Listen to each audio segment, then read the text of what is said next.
The bedroom door locked from the outside 3 nights in a row, and I'd been sleeping alone in the house. Not jammed, not stuck, locked, with the old skeleton key still hanging on its nail downstairs in the kitchen where my grandmother kept it for 40 years. The first morning, I told myself I'd sleep, that my hands had moved through the dark house carrying that iron key, turning it in the lock, returning it to its hook, all while some deeper part of my brain navigated the unfamiliar rooms. The second morning, I checked the key before bed, photographed it, the nail, the wall, went upstairs, woke at dawn to find the door locked again, the key back on its hook, my phone showing the same untouched photo from the night before. The third morning, I found my grandmother's handwriting on the back of an envelope slid under the locked door. Not a letter she'd written before she died. A letter written in yesterday's date, in my grandmother's hand. Addressed to me. My grandmother's house came to me the way inheritances do, in families like mine, quietly. With a lawyer's phone call, I'd been expecting for 6 months, but somehow still wasn't ready for. Sarah Bridget Quinn had lived in Dahlonega, Georgia, for 73 years. The house she left me sat 2 miles outside town on Gold Mine Road, a narrow dirt track that wound up into the foothills of the Blue Ridge Mountains where the first American gold rush began in 1828, long before California, long before anyone remembers. I'd visited twice, as a child. Brief, uncomfortable weekends where my mother and grandmother spoke in careful voices and my father stayed in the truck during meals. After my mother died, the visit stopped. My grandmother sent birthday cards with cash, folded inside, and nothing written, except my name. When I graduated college, she sent a typed letter. The house will be yours. Learn its language. I didn't understand. I was 22 and working 60-hour weeks in a corporate job I hated. I sent a thank you card and filed the letter away. That was 8 years ago. Now I stood in the gravel driveway of 4782 Gold Mine Road, looking at the house my grandmother had willed into my life. White clapboard, 2 stories, black shutters that hung slightly crooked, a wide front porch with a swing that moved in wind that hadn't reached me yet, mountain laurel growing wild along the foundation. The air smelled like pine and old earth and something else. Something metallic and deep, like the smell of rocks split open. Behind the house, the land rose steeply into dense forest. Somewhere up there, the old consolidated mine shafts ran 4 miles under the mountains. My grandmother's lawyer had mentioned foundations, deep ones. Before we continue, subscribe if you want to keep hearing stories like this, stories these houses were never meant to tell. The key the lawyer gave me didn't fit the front door. I stood there for a full minute, key halfway into a lock that should have accepted it. My rational brain, insisting this was simple confusion. Wrong key, wrong door. Except the lawyer had been very specific. Front door, brass, key with the red thread. There was red thread wound through the bow of the key in my hand. I tried the back door. Nothing. The side entrance that led into what had probably been a The key slid in halfway and stopped, like it had hit a wall that shouldn't exist inside the lock mechanism. I was standing there, sweating in the October mountain air, when I heard the swing on the front porch, not moving in wind. Someone had sat down. The sound was distinct, the creak of wood taking weight, the slight groan of chains adjusting. I'd grown up with porch swings. I knew that sound. I walked around the house slowly, gravel crunching under my feet. The forest seemed to lean closer, watching. When I rounded the corner to the front porch, the swing was still completely motionless. The afternoon sun slanted across it at an angle that showed every detail. Worn paint, a cushion with faded flowers, chains that hung perfectly vertical. But the wood of the seat was warm when I touched it. Not sun warm, body warm. And there was the faint impression of weight in the cushion. A depression that was slowly rising back to shape. Like someone had just stood up. Like I'd missed them by seconds. The front door stood open. I hadn't heard it. I'd been gone maybe 90 seconds, walking the perimeter. But there it was, open wide. The interior of the house, visible in the afternoon light. The hallway beyond looked darker than it should, given all the windows I could see from outside. I didn't call out. Something stopped me. The air had changed, become expectant, waiting. Instead, I stepped onto the porch. The boards didn't creak under my weight. I approached the open door. On the threshold, I paused. Some instinct made me look down. There was a line in the wood where the door frame met the floor. Not a crack, a deliberate groove, maybe half an inch wide, cut into the boards.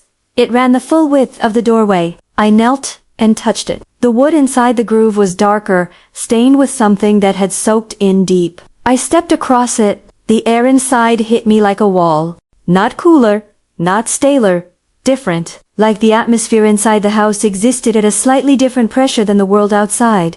My ears popped. For a moment, I felt dizzy, disoriented, like I'd climbed too high too fast. The interior was exactly what I'd half remembered. Narrow hallway, stairs rising on the left, parlor opening on the right, kitchen straight back. But everything felt more present than memory should allow. The wallpaper, faded cabbage roses on cream, seemed to pulse slightly in my peripheral vision. My grandmother's furniture stood exactly where it had 30 years ago. The same blue sofa, the same oval mirror in a gilt frame that reflected the hallway at an angle that didn't quite match reality. The same grandfather clock, stopped at 3:17. I walked through, slowly, listening. The floorboards didn't creak. That struck me as wrong. Houses this old always creak. Wood expands and contracts.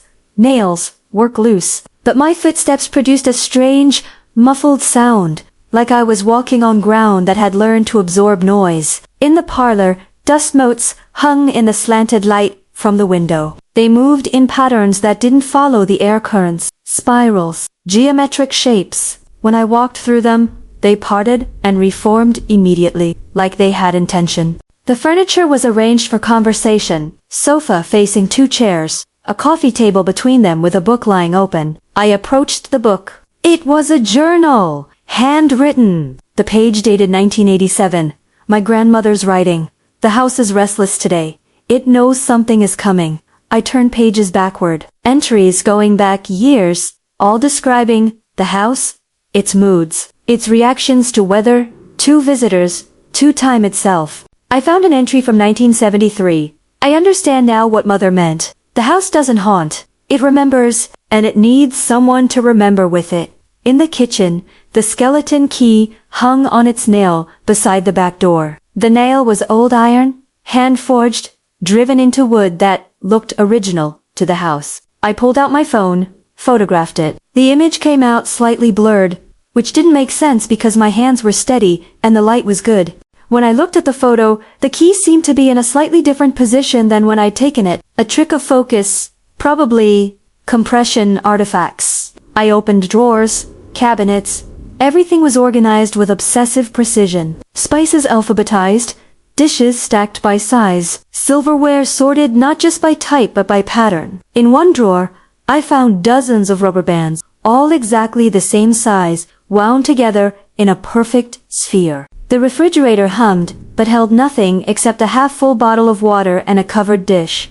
I lifted the cover, fresh food, chicken and vegetables, like someone had cooked yesterday. But my grandmother had died 3 weeks ago. I closed the refrigerator quickly. Upstairs, the narrow staircase turned once at a landing where a window looked out at the forest. On the landing sat a wooden chair, positioned to face the stairs going up, not down. Like someone sat there and watched people ascend. I found 3 bedrooms and a bathroom with a clawfoot tub that had dark stains in the porcelain I didn't want to examine closely. The smallest bedroom held only boxers, stacked neatly, labeled in my grandmother's handwriting, 1950s, 1960s, 1970s, decades packed away. The middle bedroom looked like it hadn't been used in years. The bed was stripped, the mattress bare, but on the nightstand sat a lamp with a bulb that glowed dimly when I approached, even though I hadn't touched the switch. The main bedroom, my grandmother's room, faced the back of the property, looking up into the forested slope. The window was large,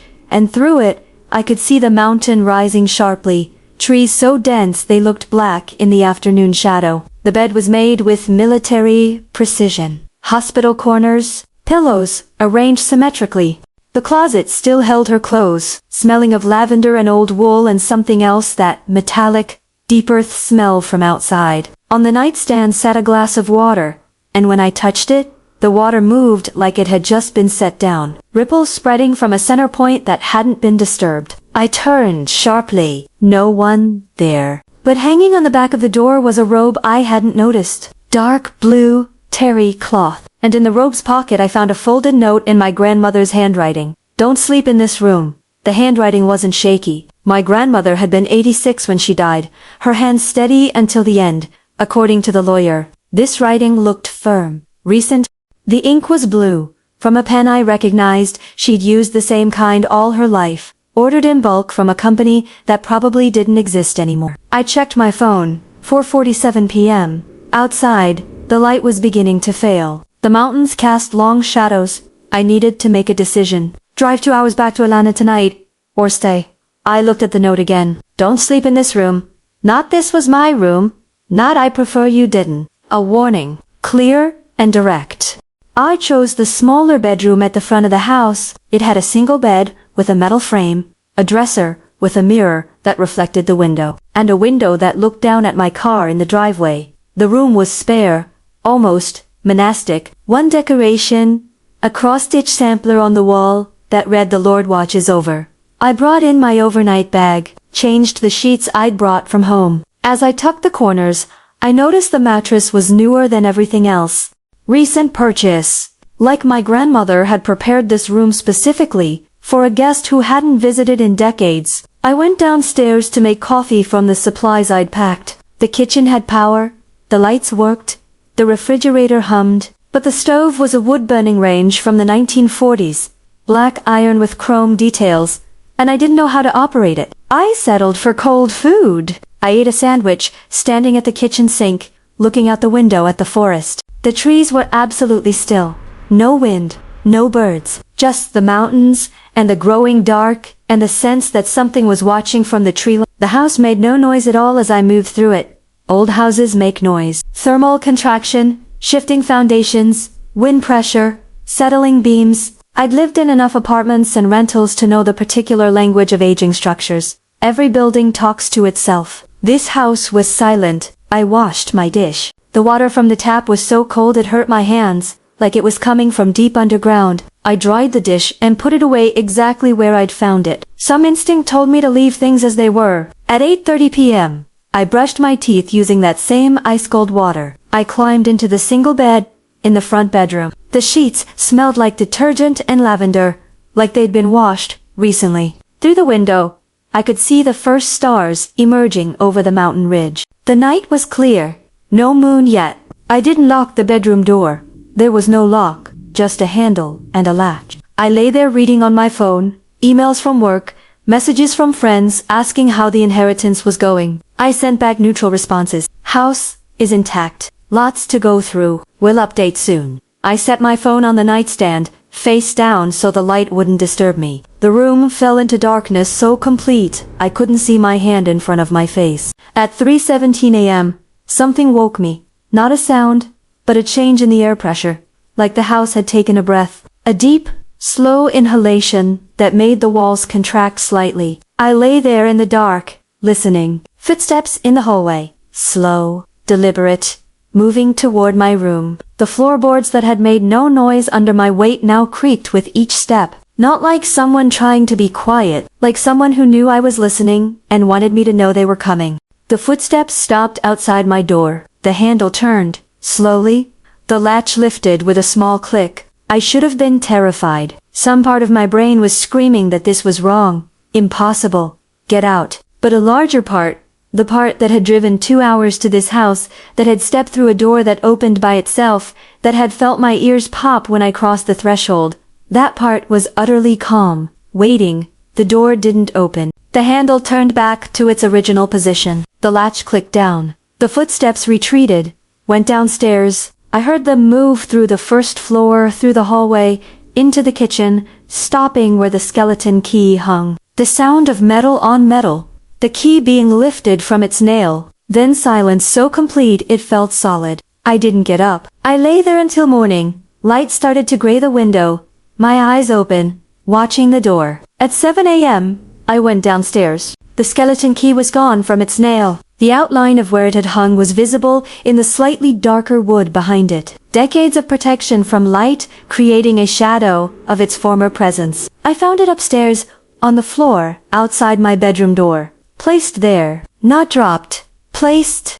I called my father that morning from the front porch, where cell service was strongest. We hadn't spoken in 3 years, not from anger, just from the slow drift that happens in families where the only common thread has been cut. My mother's death had left us with nothing to navigate around. He'd remarried within a year, moved to Arizona, started a new life that didn't include memories of Georgia mountains or a wife who died on a dark road at 2 a.m. She had Alzheimer's, he said, when I told him about the note. Last 5 years. Didn't you know? I didn't. The lawyer hadn't mentioned it, but it made immediate, perfect sense. My grandmother had written notes to herself, reminders, warnings. The note about not sleeping in her room wasn't supernatural. It was the practical instruction of a woman who knew she was losing herself and was trying to leave breadcrumbs for her own forgetting mind. She probably hid things all over that house, my father continued. His voice sounded tired, like he'd expected this call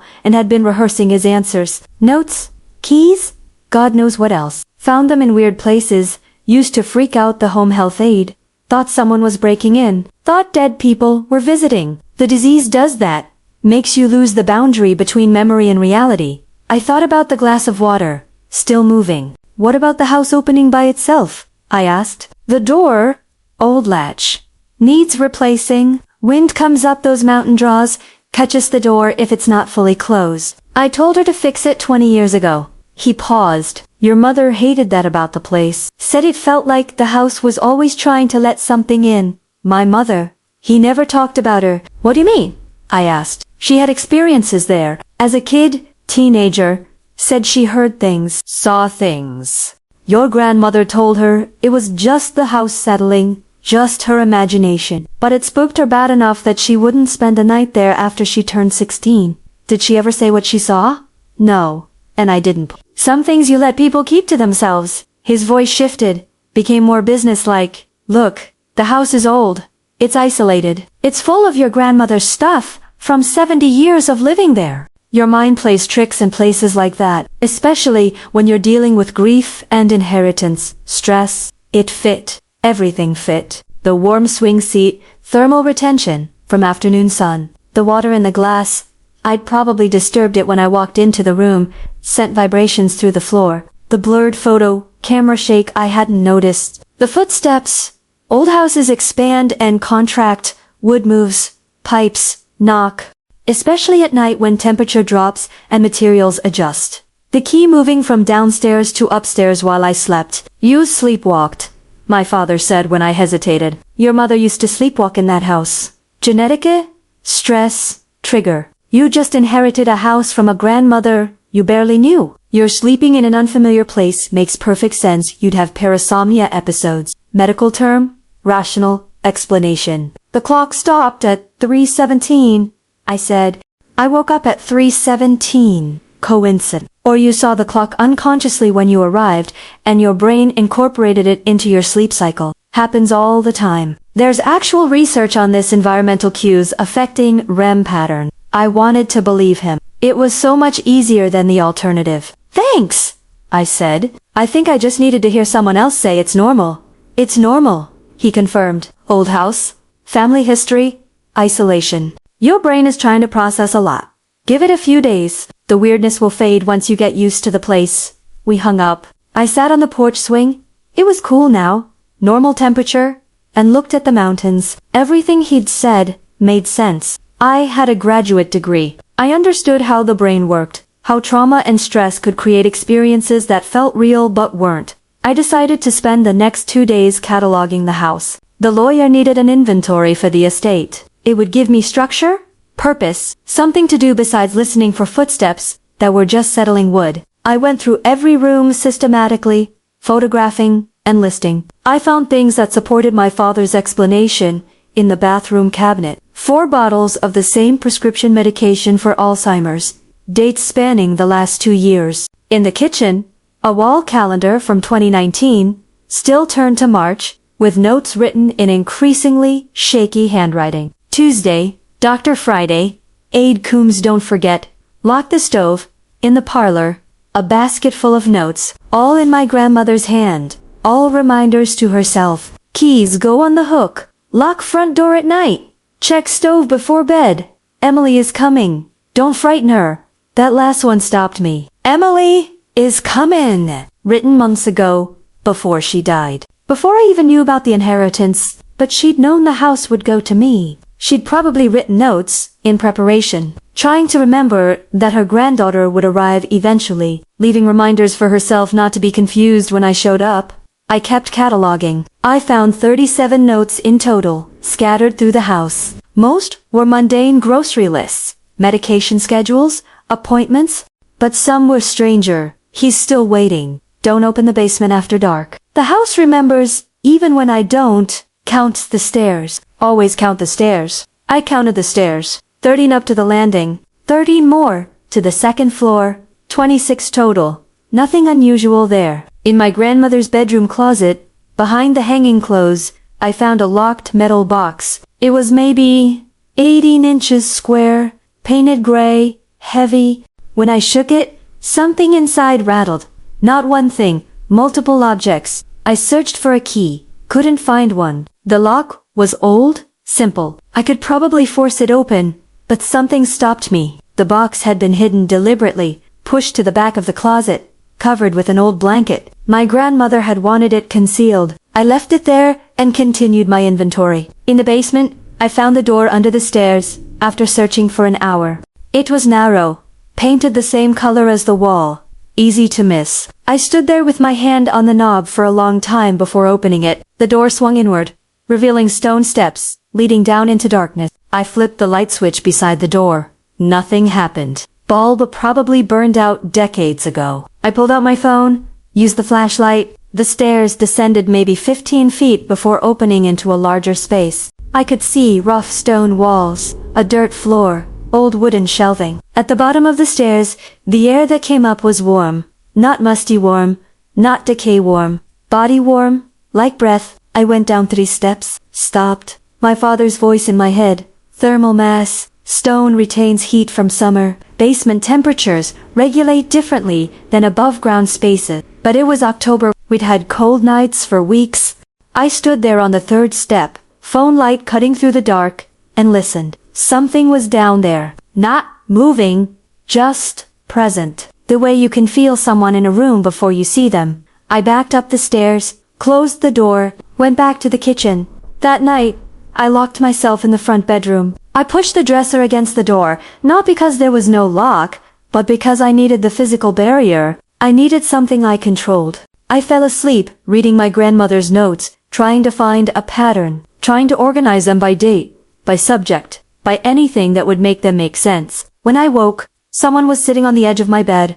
I didn't scream. I should have screamed, but in the dark, I could only make out a silhouette, shoulders, head, the slight curve of a back. The depression in the mattress where weight pressed down. Real weight. Grandmother. My voice was a whisper. The figure didn't turn, didn't speak. It stood up. The mattress rose. Released from the weight, I heard the rustle of fabric clothing moving.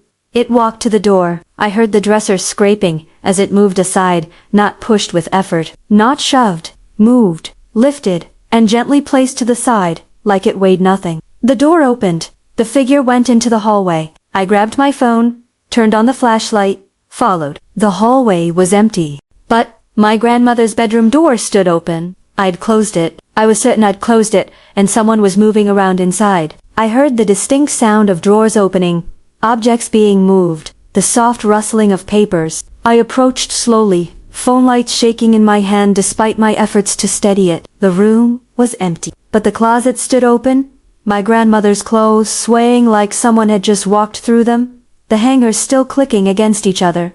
On the bed lay a stack of letters, neatly arranged. They were addressed to me, all in my grandmother's handwriting, all dated within the last week. After she died, I picked up the top envelope, turned it over. The seal was fresh. I could still smell the adhesive. The stamp was current, pristine. The postmark read 3 days ago. My hands weren't shaking anymore. They'd gone completely still. Because even with my father's explanations, even with Alzheimer's and sleepwalking and stress-induced hallucinations, there was no rational explanation for this. No explanation for letters postmarked after death. No explanation for knowing which room I'd choose. No explanation for the handwriting that looked exactly like my grandmother's always had, firm, steady, without the tremor that Alzheimer's should have caused in her final years. I opened the first letter. Dear Emily, it began. I drove into Dalonega the next morning because I needed to be around other people. I needed to prove the world outside the house still followed normal rules. The town was small, but tourist-ready antique shops, a gold museum, restaurants with names like the Prospector's Plate. October brought leaf peepers and weekend visitors, couples walking hand in hand down the historic main street. I went straight to the county clerk's office in the courthouse, a white-columned building from the 1830s that had survived the Civil War and sat in the town square like an anchor to a past that refused to let go. I need information about a property, I told the woman behind the counter. 478 to Gold Mine Road. She was maybe 60, with silver hair pulled back in a neat bun and reading glasses on a chain. She looked at me for a long moment, her expression shifting from professional courtesy to something else. Recognition, maybe? Or concern. Quinn property, she said. Not a question. My grandmother. I know who your grandmother was. Everybody in Dalonega knew Sarah Quinn. She pulled out a large plat book, the kind that had been maintained for over a century, leather-bound and hand-updated with each property transfer. What exactly are you looking for? Construction records. Building permits. Anything about a basement. She flipped through pages, found the entry for my grandmother's property, studied it with the care of someone who'd looked at this particular page before. No basement, she said. House was built in 1891 by the Consolidated Gold Mining Company. Single story originally. Second story added in 1904. Foundation is shallow. You can't dig deep there. Too much bedrock. Too many existing tunnels underneath. Mining company policy was nothing but slab foundations in that whole area. I found a basement, I said. Then you found something else. She closed the book, but didn't put it away. You staying in that house? I inherited it. I know. I'm asking if you're staying. Something in her voice made me pay close attention. What happened there? I asked. She hesitated, glanced toward the back office where I could hear someone typing, then lowered her voice. Your grandmother used to come in here every year. Same question you're asking. Building records, property surveys, mine maps. Looking for proof of something that wasn't supposed to be there. What wasn't supposed to be there? Depends on who you ask. The house sits on old consolidated mine property. Back in the 1800s, they dug thousands of feet of tunnels through these mountains, horizontal drifts, vertical shafts, crosscuts, connecting different levels. Some of those tunnels connected to surface buildings, houses, shops. Even this courthouse had a tunnel entrance at one point. When the gold ran out and the company collapsed in the early 1900s, most connections got sealed. Some got forgotten. Some. She paused. Some weren't supposed to exist in the first place. You're saying there's a mine shaft under my grandmother's house. I'm saying there might be. Or there might be something else. She leaned forward, her voice dropping even lower. Your family has been asking that question for 5 generations, and nobody's ever gotten a straight answer. The Consolidated kept certain records sealed. Company policy. When they went bankrupt, those records disappeared. Burned, some say. Hidden, according to others. Why would they hide mine records? Because not everything that happened in those mines was legal or safe. There were accidents the company never reported. Collapses they sealed without rescue attempts. Chinese workers who vanished from the payrolls without explanation. She tapped the plat book. In 1891, right before your house was built, there was a cavern in the North Drift. 37 men went down that morning. 3 came up. The company sealed the shaft that afternoon and built a superintendent's house on top of it 2 weeks later. Your house! My throat felt dry. They built on top of a mass grave. They built on top of something. Whether those men died in the collapse, or she didn't finish, or what. There are stories, old ones, about what happened to miners who got trapped in certain parts of the mountain. About sounds people heard coming from sealed shafts. About things that weren't quite human anymore by the time anyone could have reached them. She straightened up, her professional demeanor returning. But those are just stories. Local folklore. The kind of thing that happens in old mining towns. You're planning to open those letters? I stared at her. How did you know about letters? Because Sarah Quinn used to write them too. She walked to a file cabinet, pulled out a folder, brought it back. Inside were photocopies of envelopes. Dozens of them, all addressed to Sarah Quinn, at 4782 Goldmine Road, all in my grandmother's handwriting. She brought them to the post office, the clerk explained. Already stamped, already sealed. Asked the postmaster to hold them for a year, then deliver them. Did it for 20 years. When she got too sick to write any more, she had a visiting nurse help her. The last batch went out 6 months before she died. I looked at the dates on the photocopies. The most recent was from 3 weeks ago. That's impossible, I said. She died 3 weeks ago. That's when we delivered the last batch, but she'd written and deposited them months earlier. The postmaster was very specific about the delivery schedule she'd requested. The clerk pulled out another document, a notarized letter in my grandmother's handwriting. She left instructions. 10 letters to be mailed after her death. 1 per day, for 10 days. All addressed to whoever inherited the house. 10 letters? I'd found 7 so far. Why? I asked. She said the house needed to keep remembering. That if she died, someone had to know. Someone had to witness. The clerk looked at me with something that might have been pity. She was very clear about that word. Witness, not learn, not understand. Witness, witness, what? That's in the letters, I suppose. She pulled out one more document, a hand-drawn map, faded and yellowed. This was in the folder, too. She made me copy it from the mine company archives before they were sealed. Took me 3 years to get access, but she was persistent. The map showed the underground tunnel system around dozens of shafts and drifts, some marked active, others sealed. Still others restricted access. One tunnel was marked in red ink, North Drift Incident, 8091, 2 sealed. The tunnel terminated directly under where my grandmother's house would later be built. But there was something else on the map. A notation in my grandmother's handwriting, not sealed. Redirected. Check foundation stones. I drove back to the house as the afternoon light was failing. The mountains seemed to lean over the road more than they had that morning. Or maybe I was just paying more attention. When I pulled into the driveway, all the windows on the first floor were open. I'd closed them, locked them, checked them twice before I left. I sat in the car for 5 minutes, engined off, looking at the house. The windows gaped like mouths. The front door was closed, but somehow that felt more ominous than if it had been standing open. I got out slowly. The porch swing was moving. Long, slow arcs, no wind. The air was completely still. I walked up the steps. The swing stopped the moment my foot touched the porch. Inside, the temperature was wrong. Not cold. Houses could be cold. This was different. The air felt layered, like walking through zones of different seasons. The hallway was cool. The parlor warm. The kitchen frigid. My breath fogged when I stepped past the threshold into the kitchen. The letters I'd found on my grandmother's bed, the ones I'd left in my bedroom, arranged on the dresser where I could see them, were now spread across the kitchen table, organized chronologically. The envelopes opened. The letters laid out flat, weighted down at the corners with objects I hadn't seen before. 4 smooth stones, each with a hole through its center. Foundation stones, I thought. Check foundation stones.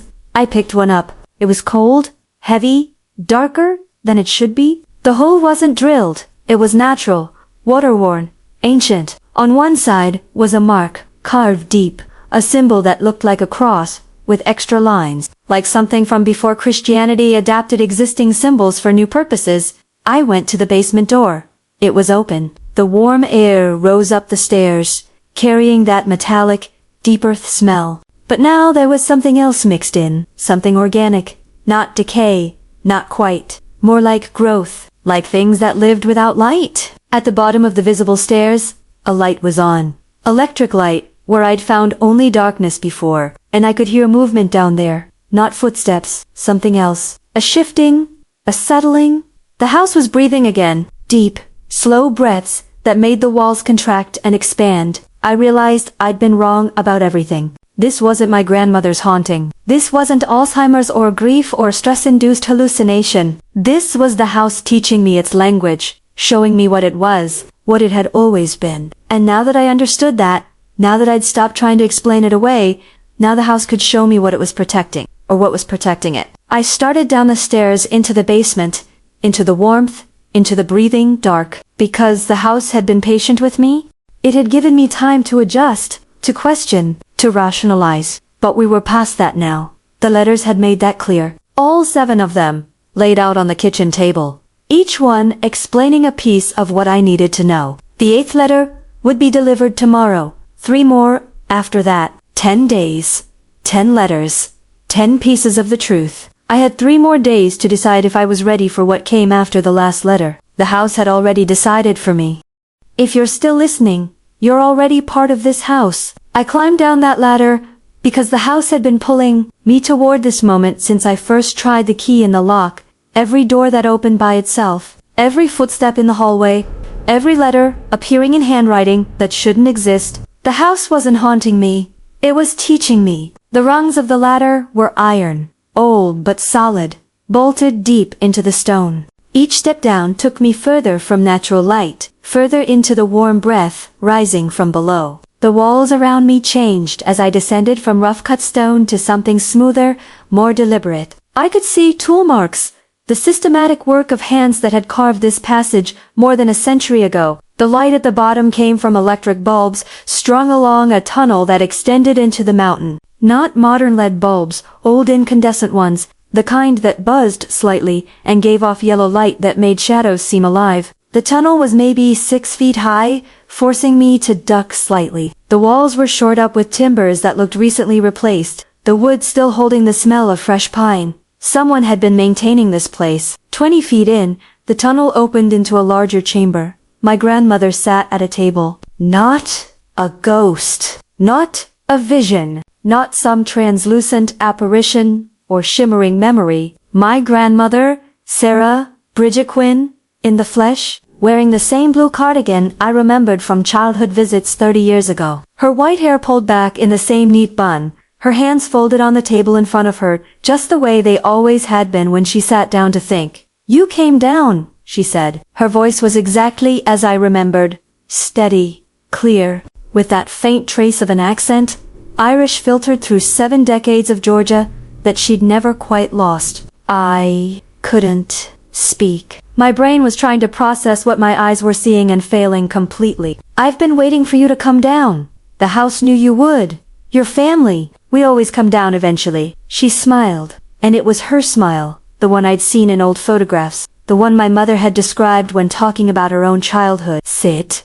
Emily. Please." There was another chair at the table. I sat because my legs wouldn't hold me anymore. "You're dead," I managed. "I saw the death certificate. I spoke to the lawyer. You've been dead for 3 weeks." "Yes," she nodded, completely calm. "But the house remembers me.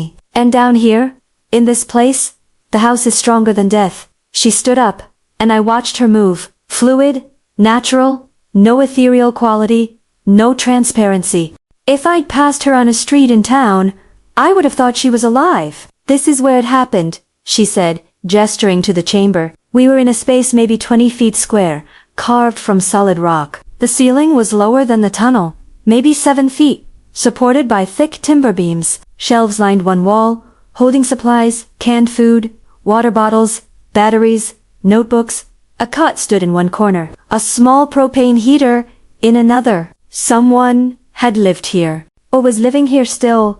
1891, my grandmother continued. The consolidated mine collapse. The North Drift. 37 men went down that morning for the start of their shift. They were working a new vein, deep, following a gold seam that had led them further into the mountain than the company had originally planned. 3 came back up when the collapse happened. The rest, she walked to the far wall, where names were carved into the stone. Deep cuts. Deliberate, filled with something dark that made them stand out against the gray rock. They're still here. Not their bodies. Their place. I stood on shaking legs and stepped closer to the wall. The names were cut with precision, each one taking up about 6 inches of vertical space. I recognized some from the ledger I'd found upstairs. J. Quinn, M. Sullivan, P. O'Brien, T. Chun, L. McKinley. 34 names in total. Not 37. 3 made it out, my grandmother said quietly. These are the ones who didn't. Your great-great-grandfather was the shift supervisor, James Quinn. When the tunnel collapsed, he survived the initial coven. So did a few others. But the company decided it was too expensive to dig them out. Too dangerous. The whole drift was unstable, so they sealed the shaft, built a house over the entrance. Your great-great-grandfather died down here 6 days later, knowing he'd been left to suffocate in the dark. The air in the chamber moved, not a draft, something more deliberate. Like lungs filling, the walls seemed to contract slightly, then expand. But he didn't suffocate, I said. The understanding was coming, slow and terrible, like a wave I could see building, but couldn't escape. No. My grandmother touched one of the carved names, J. Quinn, with something like tenderness. The mountain kept him alive. Something in the rock, in the deep places where metal and earth and time compress into something else.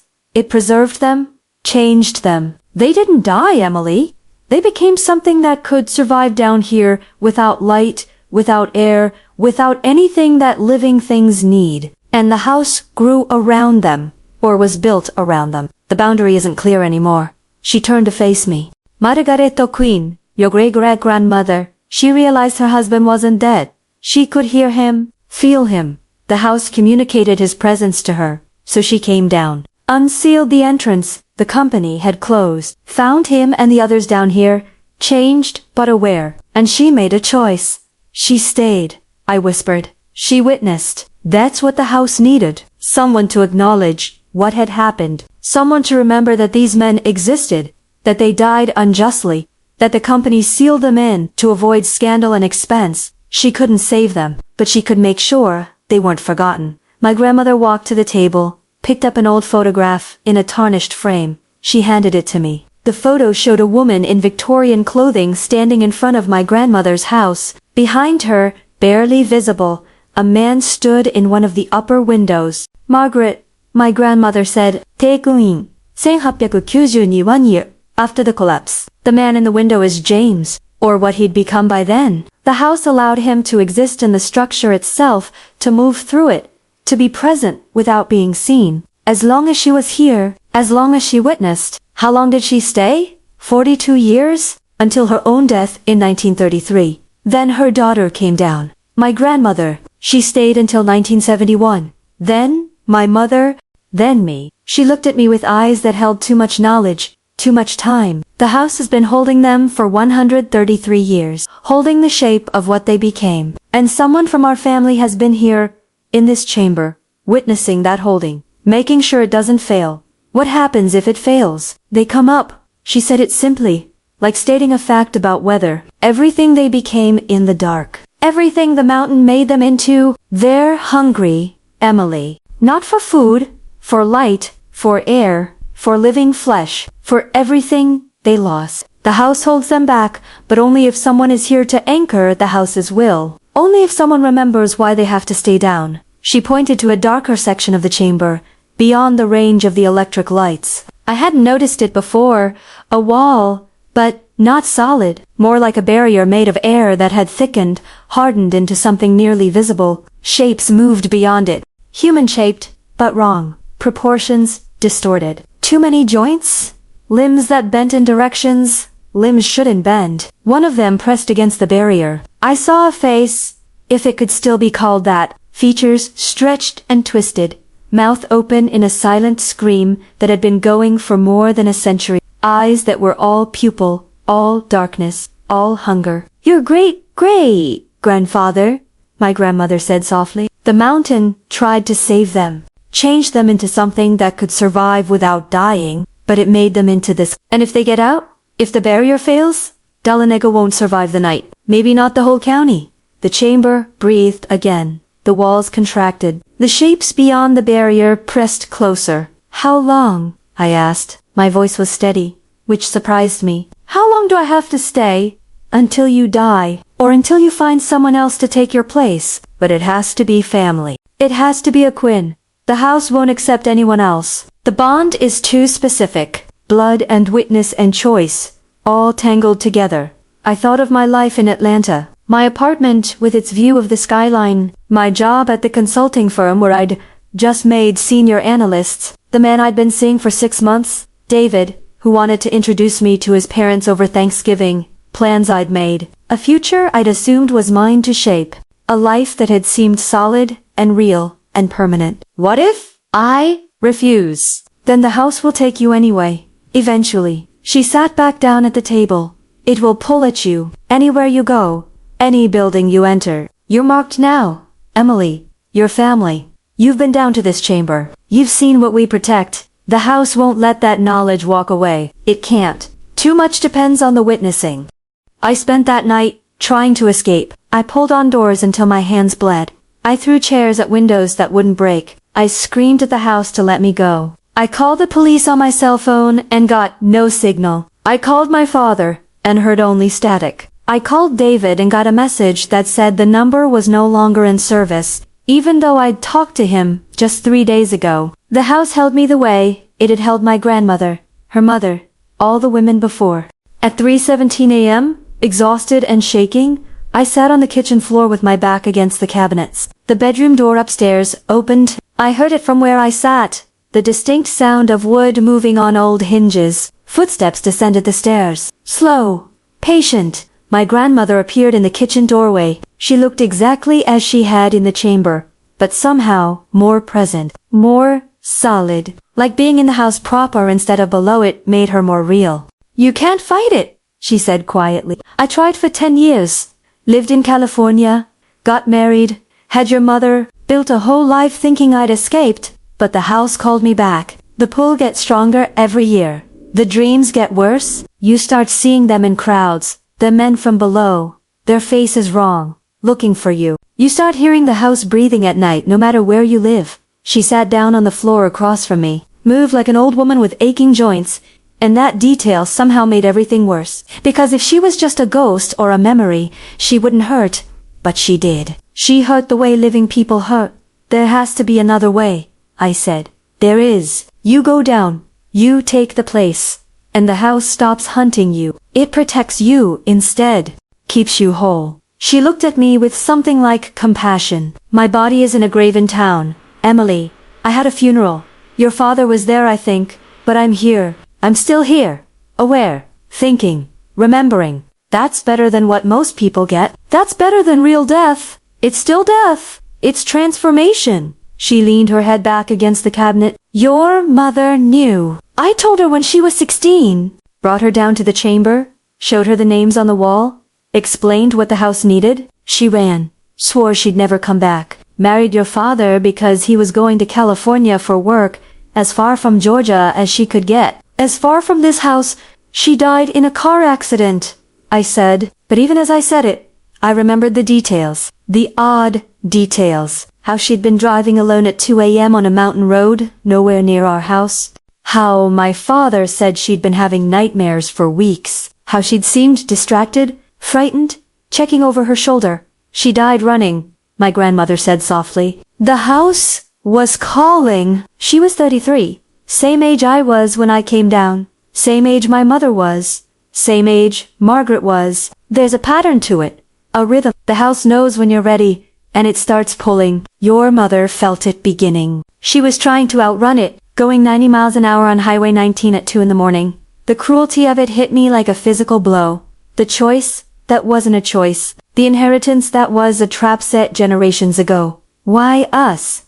I asked. Why only women? Because Margaret went down willingly. In 1891, when she realized her husband was still alive in the collapsed mine, she went down to him. She stayed. She witnessed what he became and what the mountain did to preserve him. She chose that. That act of witnessing, that refusal to abandon, even when abandonment was rational, that's what the house remembers. It's looking for the same thing in every generation. Someone who'll stay, someone who'll witness even when witnessing is unbearable. Did she have a choice? Really? She thought she did. But the house had already chosen her the moment she stepped through the door. The moment she decided not to accept his death. My grandmother stood, joints creaking. Come down with me. Not to stay. Not yet. Just to see. Just to understand what you're protecting the world from. I didn't want to go. But I was tired of fighting. Tired of being afraid. And some part of me, the part that had driven 2 hours to this house, the part that had read all 7 letters, the part that was my great-great-grandmother's descendant, that part wanted to know. We went down together. In the chamber, the light was different. Brighter, and I could see them now, the shapes beyond the barrier. Not just movement and darkness, but forms, distinct beings, or what beings had become after 133 years of transformation. "Come closer," my grandmother said. I approached the barrier. It felt like getting near a furnace, waves of heat, but from cold, like negative energy, creating the sensation of warmth. The shapes pressed against it. I could see them clearly now. Some were almost human still, heads, torsos, limbs, in roughly the right configuration. Others had changed more drastically, elongated, split into segments, merged with the stone itself. One of them was larger than the others. It pressed its face, if the stretched, eyeless mass of tissue could still be called a face, against the barrier. "James Quinn," my grandmother said. "Your great-grandfather, he's been here longer than any of them. Changed the most. The mountain worked on him first. I could see his mouth moving, forming words without sound. Over and over. The same pattern of movement. I'm sorry. I'm sorry." "For what?" I whispered. "For sealing the deal, for accepting what the mountain offered, for surviving when he should have died, for trapping his wife, his descendants, everyone who came after, into this endless witnessing." She pointed to another shape. "That's Patrick O'Brien. He is a great-great-grandson in town. Runs the hardware store. Doesn't know his ancestor is down here. Still screaming his name every night at 3:17 las 3:17 the time the collapse happened. The time the grandfather clock stopped. The time I woke every night. They're aware," I said. "They're still aware. That's why someone has to witness. If they're forgotten, if no one acknowledges what they became, then the transformation fails and they dissolve into the mountain completely. The house knows this. The house won't let them be forgotten. It's trying to preserve them, Emily. Not out of cruelty, out of a kind of love. A responsibility it took on when it was built on their grave." She led me to the table where she'd been sitting when I first came down. On it lay a stack of journals, dozens of them, handwritten records going back to 1891.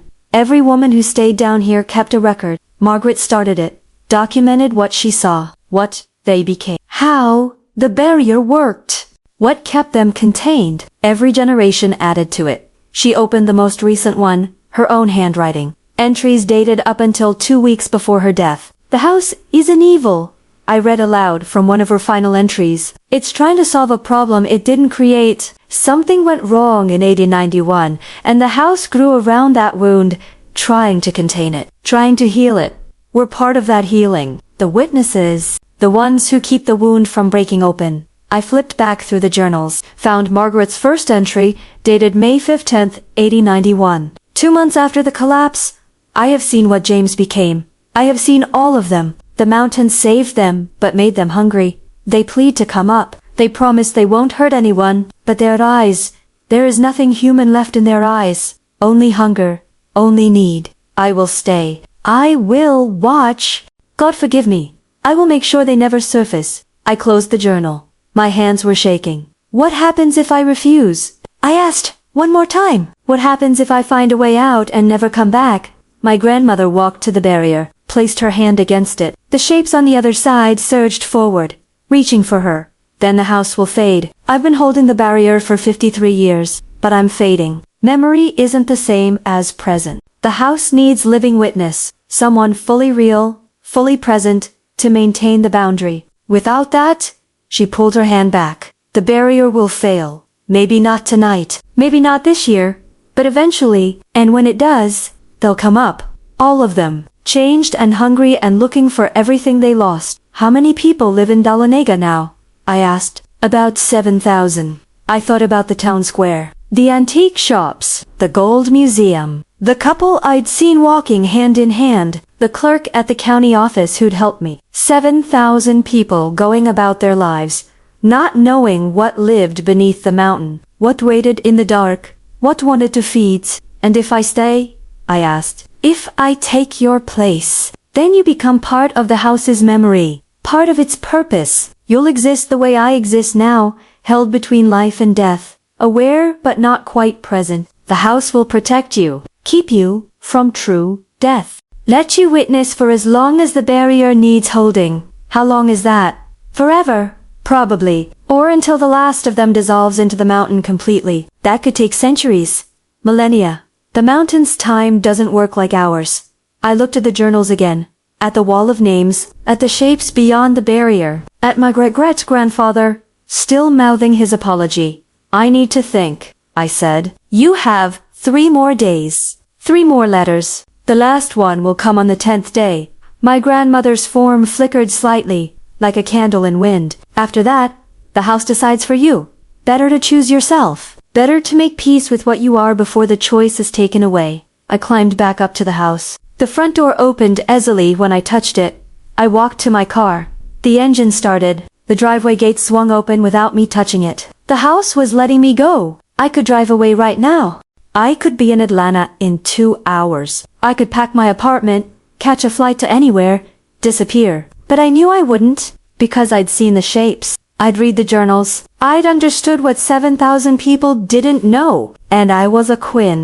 And Quinns witnessed, even when witnessing was unbearable.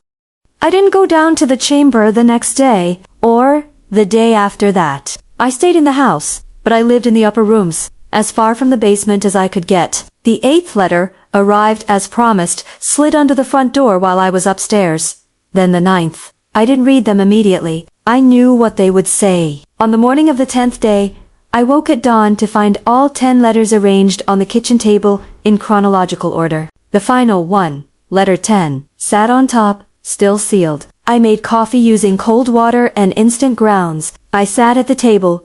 I opened the last letter. Dear Emily, my grandmother's handwriting began. If you're reading this, you've stayed for all 10 days. You've seen the chamber. You've met me, or my memory. You've understood what we protect. Now I need to tell you something I should have told you years ago. Something your mother knew and tried to hide from you. You weren't chosen randomly. You were never going to escape this.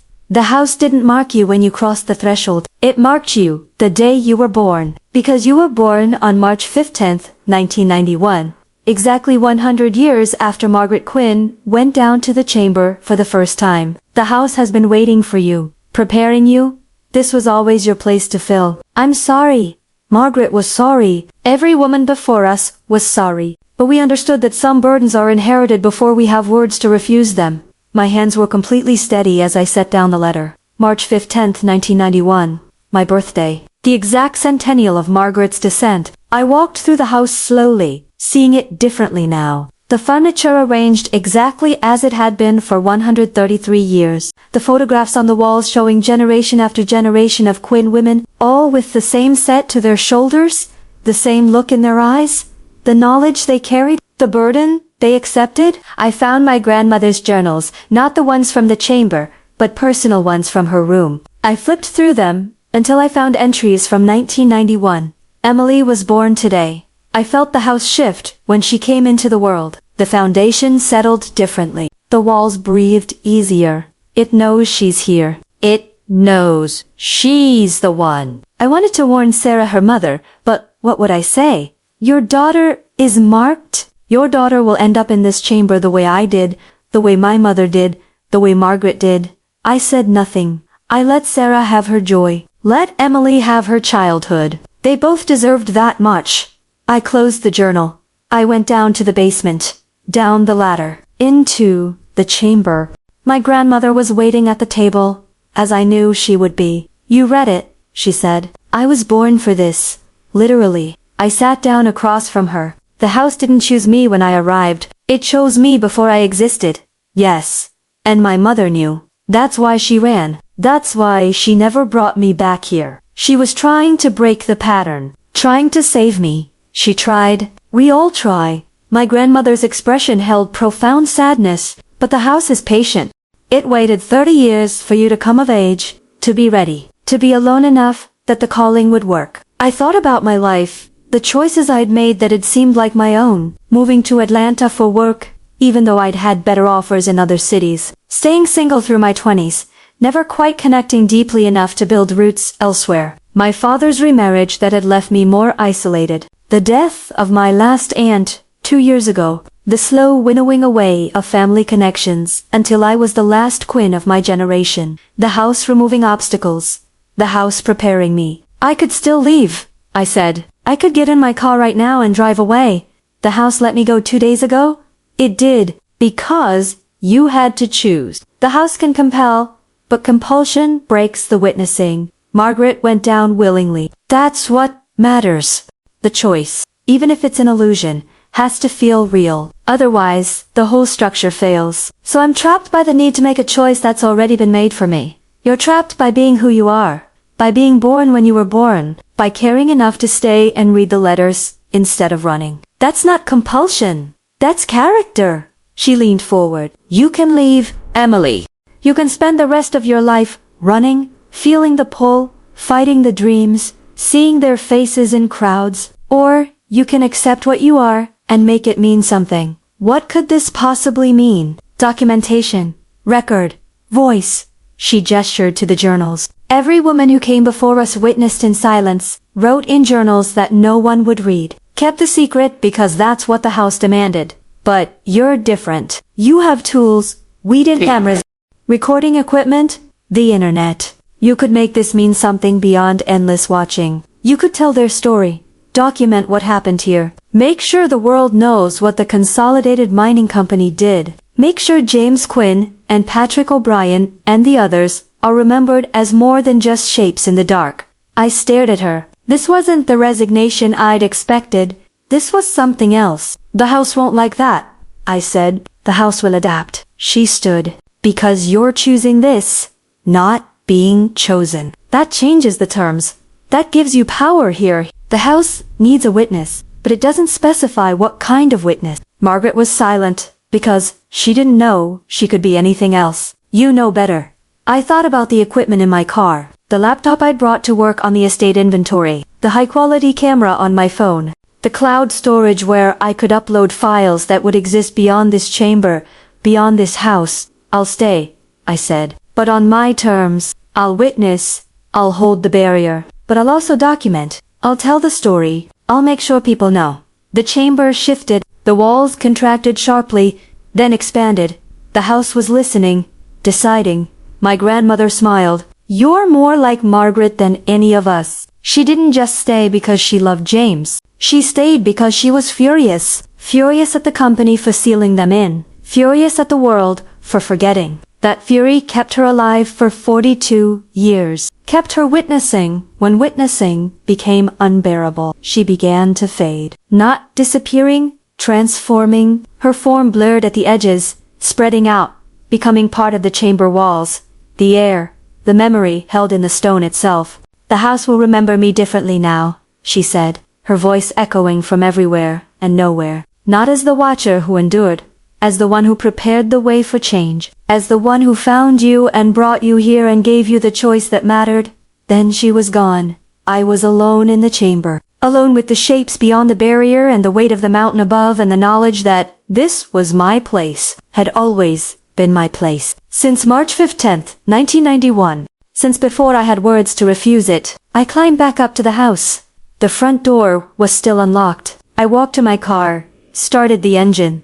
The house watched, but didn't stop me. I drove into Dalaniga and bought supplies. Recording equipment, a better laptop, external hard drives, books on the history of the Consolidated Mine, a scanner for the journals. When I returned to the house, I felt it settle around me, not trapping, accepting. That night, I went down to the chamber with my camera. I began documenting the shapes behind the barrier, recording their movements, photographing the names on the wall, reading through the journals and scanning every page. I started a blog, an archive, a record that existed beyond the chamber, beyond the house, beyond the Quinn family's secret keeping. The historical society in town was interested. A graduate student from the University of Georgia reached out about her dissertation on mining disasters. A documentary filmmaker wanted to interview me. The house allowed it. Because I'd chosen? Because the witnessing was real. I sleep in the chamber now, 3 nights a week. The other nights, I work upstairs, editing footage, writing articles, responding to emails from historians and the shapes beyond the barrier are quieter when I'm present. Not tamed, they'll never be tamed, but witnessed, their suffering acknowledged, their name spoken, their story told. I don't know if this is better than what my grandmother had, but it's mine. The house holds me, but I hold it back. We've made a different kind of bargain? And on nights when I feel the weight of the mountain pressing down, when I wonder what I've given up, when I miss the life I thought I'd have in Atlanta, I remember something Margaret wrote in her first journal entry. I am not staying because I'm trapped. I'm staying because I choose to remember when the world chose to forget. The house didn't choose me. I chose to be worthy of what it needed. And that choice, that single moment of saying yes when I could have said no, that's what keeps the barrier strong. I was born on March 15th, 1991. Exactly 100 years after my great-great-grandmother climbed down into this chamber for the first time. The house kept her place for all of us. Now, I'm keeping someone's place for it. Subscribe if you want to keep hearing stories about houses that hide what no one wanted to face.